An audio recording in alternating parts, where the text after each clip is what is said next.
Hello everyone, क्या हाल चाल। Welcome to my channel. So guys, I welcome you to yet another episode of the late night rant.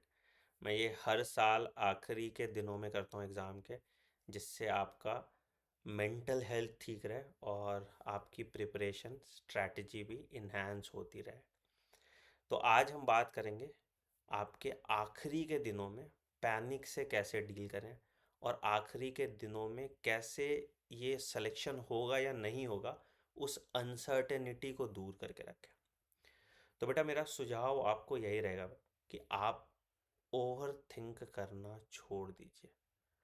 हम जब mock test देते हैं या हम मॉक टेस्ट नहीं भी देते हैं, तो हमारे दिमाग में कॉन्स्टेंटली ये सवाल चलता रहता है कि अरे यार, मेरा सिलेक्शन नहीं होगा तो क्या करेंगे, क्या मुझे फिर से ड्रॉप लेना पड़ेगा, मुझे कोई और दूसरा कोर्स नहीं करना।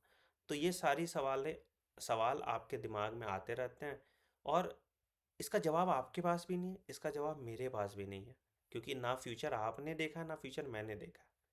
हमारे हाथ में हमारा इनपुट मैट्रिक्स है, और जब भी हम कोई अनसर्टेन सवाल अपने ब्रेन से करते हैं तो वो पैनिक मोड में चला जाता है, वो एनजाइटी के मोड में चला जाता है, क्योंकि उसके पास उसका जवाब नहीं होता। तो इसका एक बड़ा सिंपल सा सॉल्यूशन है बेटा। रिजल्ट आपको 30-32 दिन में पता चल ही जाएगा। अभी हम अपना focus irrespective of our and target इस चीज़ पे रखें कि हम अपने इनपुट मैट्रिक्स को मैक्सिमाइज करके रखेंगे। मतलब कि अगले के 30-32 दिन हम 10 से 14 घंटा पढ़ने की कोशिश करेंगे। क्या पढ़ना है मैं आगे बताता हूँ, बट हम अपना फोकस सिर्फ इनपुट मैट्रिक्स पे रखेंगे कि मुझे मेरा जो रिवीजन चेकलिस्ट है उसको कंप्लीट करना है। बाकी चीज़ें भगवान के ऊपर छोड़ दो, अल्लाह के ऊपर छोड़ दो, है ना। बाकी चीज़ें जो होगी वो देखी जाएगी, बट मैं अपना 100% दूंगा इन आखिरी के 30 दिनों। ना मैं अपने पीछे किए गए टाइम वेस्ट का रिग्रेट रखूंगा, और ना मैं एस्पायर करूंगा कि क्या होगा आगे। ना मैं फोर्सी करने की कोशिश करूंगा कि आगे मुझे गवर्नमेंट मेडिकल कॉलेज मिलेगा या नहीं मिलेगा, और नहीं मिलेगा तो मैं आगे क्या करूंगा। इन सब बातों को हम 5 मई के बाद करेंगे कि अगर आपका सिलेक्शन नहीं होता है तो क्या करेंगे। ठीक है। अब बात करते हैं दूसरी, कि आखिरी के 30 दिनों में आपको क्या करना चाहिए। सबसे पहला चीज़ बेटा जो आपको मेंटली स्टेबल रखेगा, शाम का 1 घंटा आप ज़रूर निकालिए जहाँ पे आप कोई फिज़िकल एक्सरसाइज कीजिए। बहुत बहुत इम्पॉर्टेंट है ये, आपका मेंटल सैनिटी मेंटेन करके रखने के लिए बहुत ज़्यादा हेल्प करेगा। दूसरा, आप एक रोज का टारगेट और चेकलिस्ट बनाइए, क्योंकि क्या होता है आखिरी के दिनों में हम ट्रैक ऑफ टाइम लूज कर देते हैं, और प्रॉब्लम ये आ जाती है कि फिर हमें समझ नहीं आता हम क्या क्या चीज़ कैसे कैसे रिवाइज करेंगे। तो एक रिवीजन चेकलिस्ट आप बना लीजिए, जिसमें इंपॉर्टेंट क्वेश्चंस आपको सॉल्व करने हैं, 10-12 मॉक टेस्ट आपको सॉल्व करने हैं, पीवाईक्यू एक बार रिवाइज करना है, एनसीईआरटी का एक बार रिवीजन करना है। इन सब को क्यूमुलेट करके आपका रिवीजन चेकलिस्ट बनेगा, और आपको बस रिलीजियसली इस रिवीजन चेकलिस्ट को फॉलो करना है। एक और सजेशन मैं दूंगा बेटा आपको, कि आखिरी के जो 20 दिन है ना, उस 20 दिन में कुछ नया मत पढ़िएगा।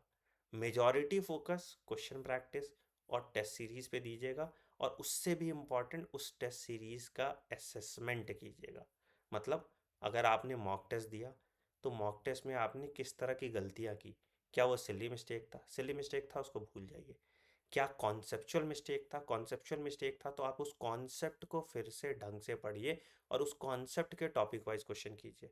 और अगर वो फैक्चुअल मिस्टेक था तो उस फैक्चुअल मिस्टेक के डेटा को अपनी मिस्टेक नोटबुक में लिख लीजिए, जिसको आप एंड टाइम पे रिवाइज कीजिए। तो रिवीजन भी आप जब कर रहे हैं, तो रिवीजन भी क्वेश्चन प्रैक्टिस के फॉर्म में कीजिए, आपको अल्टीमेट बूस्ट मिलेगा फॉर योर सिलेक्शन। जो बच्चे अभी तक अच्छे से पढ़ाई नहीं की है जिन्होंने, और वो अभी भी अनरियलिस्टिक टारगेट सोच रहे हैं कि मैं 620 630 ला दूंगा, उन बच्चों के लिए भी मैं यही सुझाव दूंगा बेटा, आखिरी के दिनों में जितना मैक्सिमम कर सकते हो उतना करने की कोशिश करो, बिना खुद को गिल्ट दिए हुए कि अरे मैंने पूरा साल बर्बाद कर दिया। अब जो बचा है उसको यूटिलाइज करो, और उसी पे फोकस रख के अपनी आगे की प्लानिंग करो। अगर आपने अभी तक कुछ नहीं पढ़ा है, तो सबसे पहले बायोलॉजी को पूरा फाइनल कीजिए, फिर उसके बाद टाइम बचे तो बाकी सब्जेक्ट की तरफ बढ़िएगा। आखिरी के 30 दिन में अगर आप 300 नंबर तक भी ला पा रहे हैं या अपना 300 नंबर बूस्ट कर पा रहे हैं तो भी एक कमेंडेबल अचीवमेंट होगा यह आपके लिए। तो इसी फोकस के साथ बिना आउटपुट का चिंता किए इनपुट मैट्रिक्स पे ध्यान दीजिए और अपनी नीट की तैयारी अच्छे से कीजिए। डरना नहीं है बेटा, एंड रिजल्ट तो हमारे हाथ में नहीं है बट मेहनत हमारे हाथ में। वो कहते हैं ना, खुद ही को कर बुलंद इतना कि हर तकदीर के पहले खुदा बंदे से खुद पूछे पता तेरी रज़ा क्या।